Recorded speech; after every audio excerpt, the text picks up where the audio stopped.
اچھا حامد خان صاحب، آپ نے کچھ عرصہ پہلے ہمارے پروگرام میں ایک بات کہی تھی، میں نے سوال پوچھا تھا کہ یہ جو پاکستان تحریک انصاف نے قومی اسمبلی سے استعفے دیے ہیں تو ان کو واپس جانا چاہیے یا نہیں جانا چاہیے، تو آپ نے اس پہ ایک کمنٹ کیا تھا، ذرا سنیں آپ نے کیا کہا تھا۔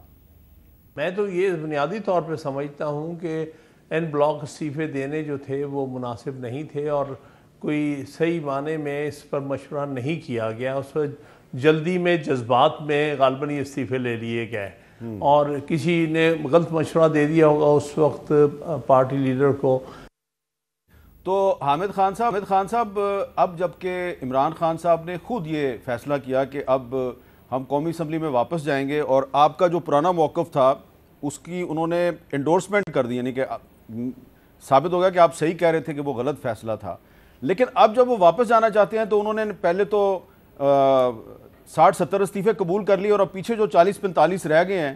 وہ آج اسمبلی میں واپس جانے کے لیے اسپیکر کو ملنے گئے تو ان سے اسپیکر صاحب نے ملاقات ہی نہیں کی۔ تو آپ کیا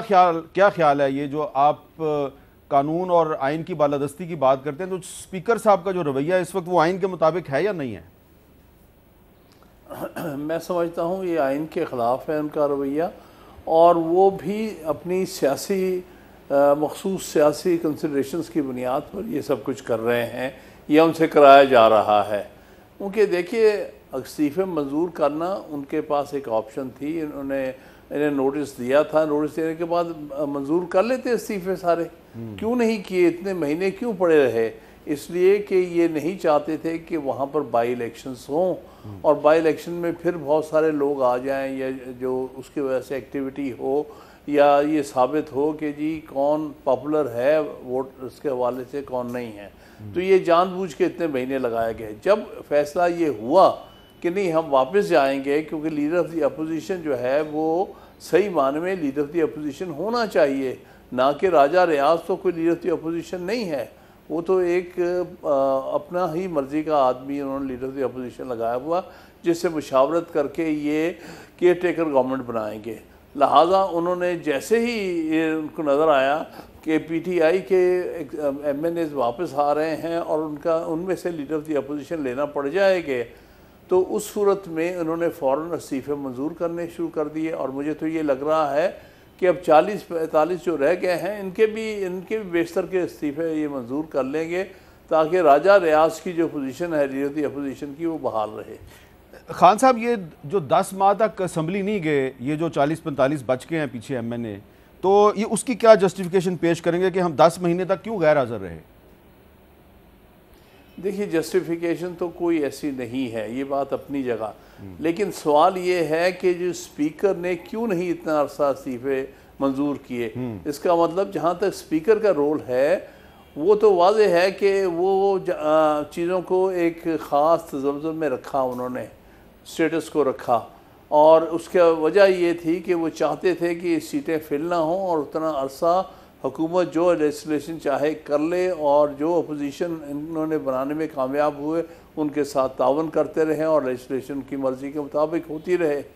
تو یہ جواز تو ان کو دینا پڑے گا اسپیکر کو کہ اتنے مہینے آپ نے جب منظور نہیں کیے، اس کا مطلب وہ ان کو آپ نے ممبر نیشنل اسمبلی مان لیا، جب وہ واپس آنا چاہتے ہیں تو پھر آپ کیوں روک رہے ہیں، پھر کیوں استعفے منظور کر رہے ہیں؟ زیادہ آپ کہیں کہ اتنے مہینے کا آپ کے پاس جواز نہیں تھا، آپ ایبسنٹ رہے ہیں، آپ اس حوالے سے اگر کوئی کارروائی کرنا چاہتے ہیں وہ کریں، یا پھر اس صورت میں آپ کہیں گے کہ آپ اتنے مہینوں کے لیے نہ تنخواہ کے اور نہ ہی جو اور کسی قسم کی برات کے حقدار تھے۔ تو یہ چیزیں تو ہو سکتی ہیں، لیکن استعفے نامنظور ہونا اور جس کی وجہ سے ان کا ابھی تک نیشنل اسمبلی کا ممبر رہنا، اس میں سب سے زیادہ جو رول ہے وہ تو اسپیکر کا اپنا رول ہے۔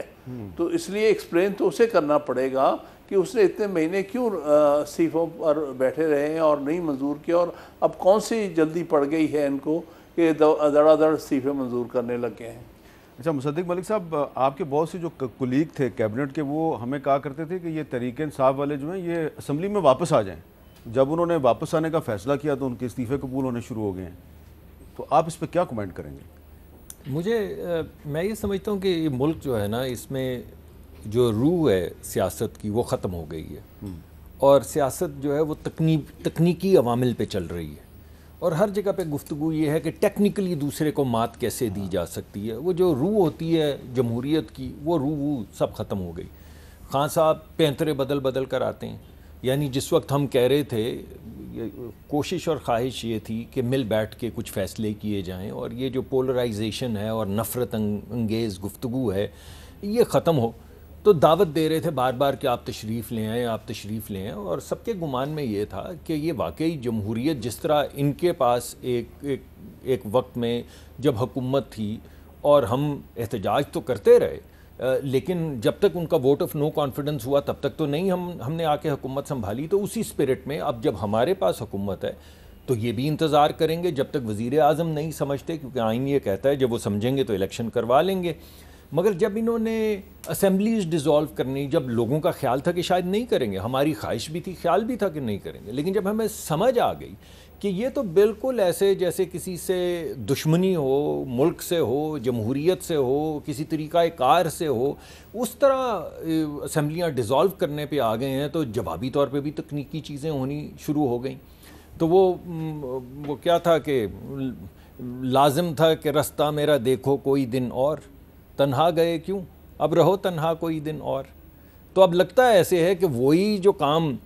کر رہے تھے اس کے جواب میں اگر 8-9 مہینے پہلے انہوں نے استعفے دیے ہیں اور مسلسل لوگ کہہ رہے تھے کہ آپ اسمبلیوں میں واپس آ جائیں، اور اب اگر آپ اسی اسمبلی کو سیبوٹاج کرنے کے لیے واپس آ رہے ہیں اور وہ کلیئر ہوتا جا رہا ہے جیسا کہ آپ نے کے پی میں اور پنجاب میں دیکھا، تو وہی جو قانون کے اندر تھوڑی سی ٹیکنیکل گنجائش تھی اس کے تحت اسپیکر صاحب نے ان کے استعفے منظور کرنے شروع کر دیے، کیونکہ تو ہاؤس کو ڈیزالو کرنے کی،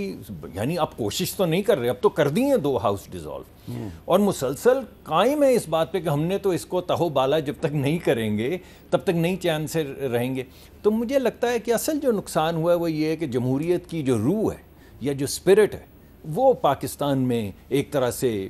عجیب سی ہو گئی ہے. اور ایک تکنیکی، کوئی کہتا ہے فلاں شق پڑھ لو، کوئی کہتا ہے فلاں شق کو فلاں شق سے جوڑ کے پڑھ لو، کوئی کہتا ہے پہلے کیوں نہیں منظور کیے، کوئی کہتا ہے اب تو کر لیے تو اب بتاؤ. تو یہ کچھ اچھا طریقہ کار، کوئی اچھا رویہ جمہوریت کی طرف نہیں ہے، نہ سیاست کی. ڈاکٹر صاحب یہ اس کا مطلب یہ ہے کہ پولیٹیکل انسٹیبلٹی جو ہے وہ چلتی رہے گی اور الیکشن کے بعد بھی جو ہے یہ کام اسی طرح چلتا رہے گا، تو اس کا پھر ہماری اکانومی کیسے ٹھیک ہوگی، اس پہ کیا اثر پڑے گا؟ یہی حامد آپ بات کر رہے ہیں، میں دیکھ رہا ہوں کہ یہ تو ایک پولیٹیکل تماشا ہے، تماشا. دیکھیں ایک طرف جو بیٹھے ہوئے حکومت میں وہ چاہتے ہیں کہ یہ لوگ واپس آئیں مگر یہ اسمبلیاں نہ توڑے، لیکن جب ان کی استعفیٰ منظور کر لیے تو مطلب کہ اسمبلی تو ٹوٹ رہی ہے. اگر 80 ممبر ابھی سے نکل گئے ہیں تو یہ کون سی اسمبلی رہے گی؟ اس کی نہ کوئی مورل اتھارٹی رہی، نہ کوئی پولیٹیکل اتھارٹی رہی. یہ کس اتھارٹی سے آپ اکنامک ڈیسیجنز لیں گے؟ بات یہ ہے کہ اس وقت میرے خیال میں پاکستان کی جو اکانومی ہے وہ ایک بہت ہی خوفناک، میں نے اس کو کہا ہے، میں نے کہا ایک بہت ہی خوفناک ایک کنارے پر کھڑی ہے، اور اس کے آپ اثرات ہر روز دیکھ رہے ہیں. آپ کو کچھ دن پہلے ہی شپنگ لائنز نے پاکستان کو نوٹس دیا ہے، تمام شپنگ لائنز نے، کہ اگر آپ نے ہمارے ڈالر کے واجبات نہ دیے تو ہم تمام سمندری جہازوں کی آمد و رفت کراچی یا ہمارے پورٹس پر بند کر دیں گے. یعنی کہ پاکستان مکمل طور پر دنیا سے الگ ہو جائے گا. یہ پاکستان کے لیے کیٹاسٹرافک ایک حالات ہوں گے. پاکستان کی اپنی جو کمرشل نیوی ہے وہ اتنی بڑی نہیں ہے کہ پاکستان کے ضروریات کو پورا کرے. ایک طرف یہ حالات ہیں، دوسری طرف ان کے سارا جو وہ ہے رجحان وہ ان چیزوں پر ہے. یہ جو رشیا سے سستا تیل ہے وہ بھی نہیں آ سکے گا. میں اس لیے بات کر رہا ہوں، دیکھیے بات سنیں، اس وقت ایک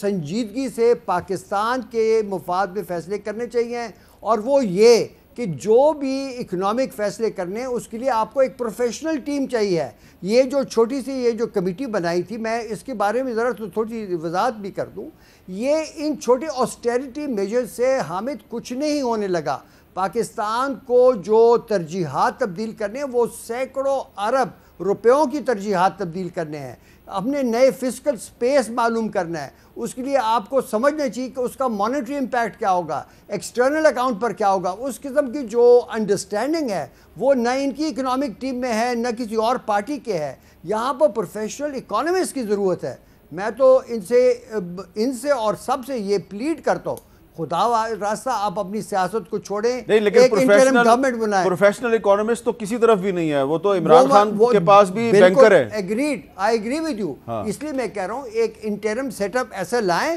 جس کو یہ دونوں فریقین جو ہیں وہ اس کو امپاور کرے، اس لیے کہ لیکن وہ صرف 3 مہینے کے لیے آ سکتا ہے۔ دیکھیں اب دیکھیں 3 مہینے کے لیے بھی دیکھیں حامد، میرے جیسے لوگ جو ہے نا، ہماری نظریں، ہمارے ہاتھ اس کے اندر، ہم نے جا کر سوچنا نہیں ہے، ہمیں پتہ ہے کیا کرنا ہے، ہم نے جا کر فوراً تبدیلی لانی شروع کر دینی ہے۔ ایک دفعہ جو ٹرین پٹری پر چل پڑے، پھر یہ لوگ کریں اپنے تماشے۔